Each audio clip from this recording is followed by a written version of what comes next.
Thank you so much, Professor. And thank you for everything that Tel Aviv University is doing. I would like to call to the stage Mayor Muriel E. Bowser, the Mayor of Washington, D.C. Thank you so much for joining us today and making this very long journey to Israel. I hope you like the weather and everything else. Thank you so much. Thank you very much.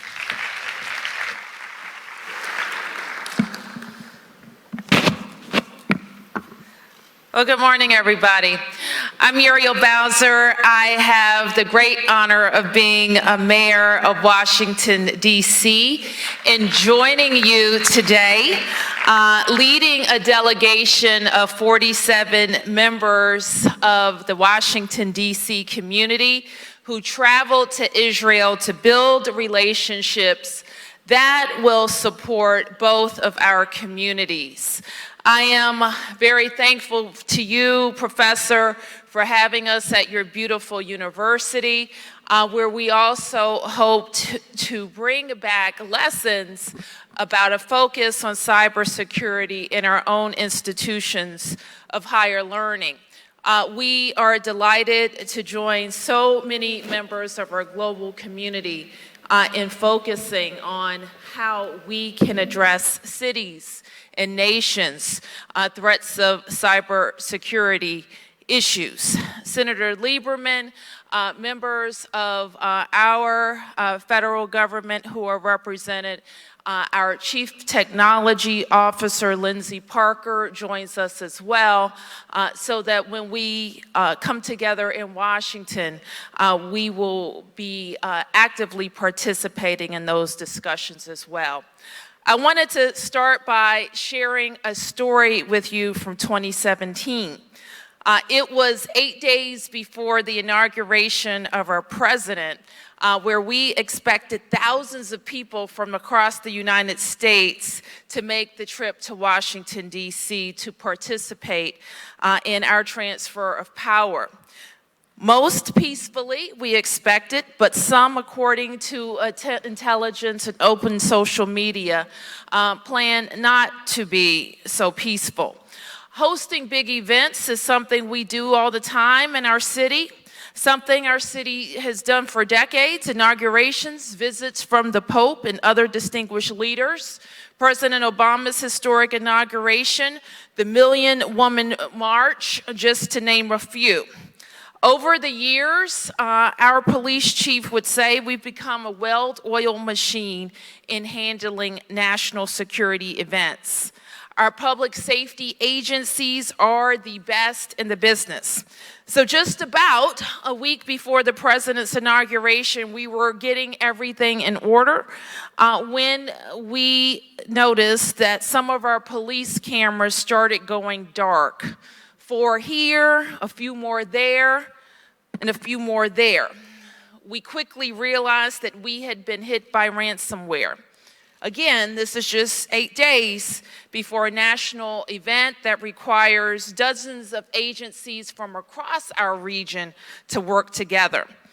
Our police and tech teams immediately scrambled to isolate the incident and begin assessing the impact, going to every camera one by one.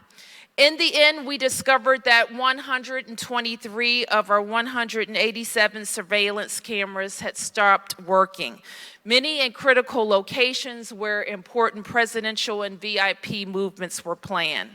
Working around the clock and without making any ransom payments, we were able to get the cameras back up and running within 72 hours. The 2 perpetrators were eventually caught and prosecuted. I wanted to tell you the story because we were certainly very proud of our efforts. We discovered it, we fixed it, and we had no problems with welcoming all of our visitors to the nation capital. But we learned a critical lesson too, that this won't be an isolated incident. People will continue to attack us, and those types of attacks can happen again and again. And like big cities around the world, it's our responsibility to be prepared. We need to be ready for threats online, just as we are offline. Washington, D.C. is one of the most strong, diverse, and vibrant cities in the world. We are proud to be our nation's capital, but we're also 700,000 people strong who live in diverse and beautiful neighborhoods. And we are also experiencing rapid growth.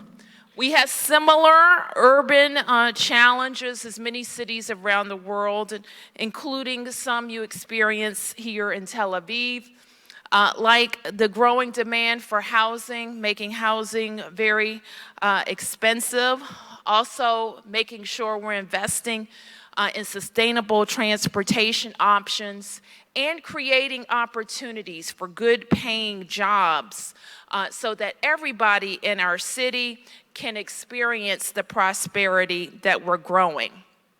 And how to ensure our growth and prosperity continues to be our priority, and another that technology allows us to address.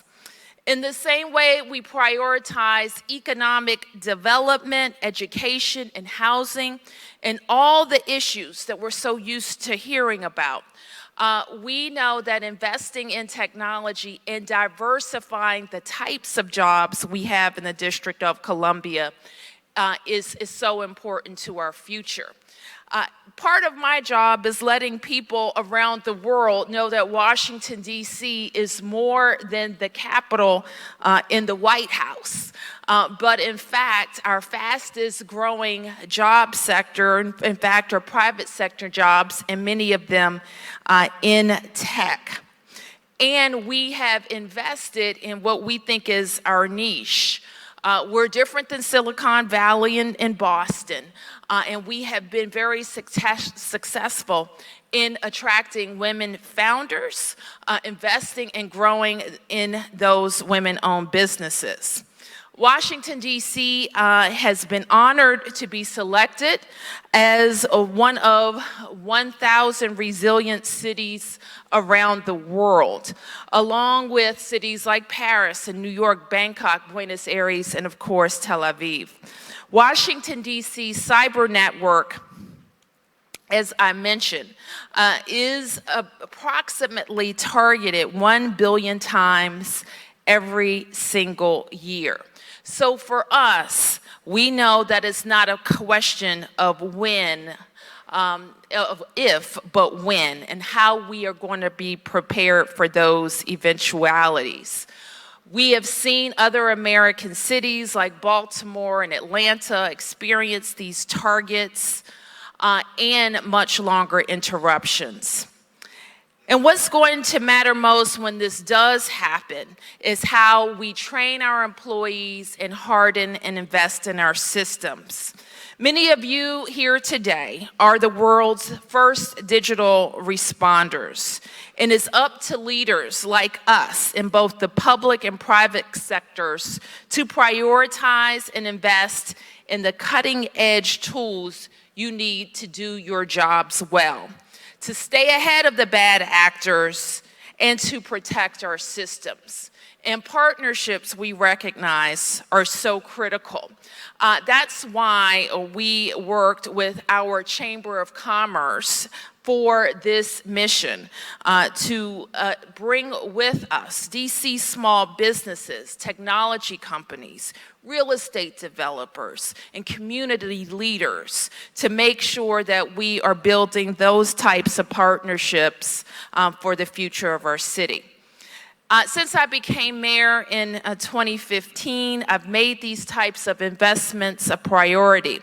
We've more than doubled the size of our cybersecurity team, hired a permanent chief information security officer, released a nationally renowned data policy to classify and protect sensitive data, and we have begun mandatory cybersecurity training for our 30,000 purse government workforce.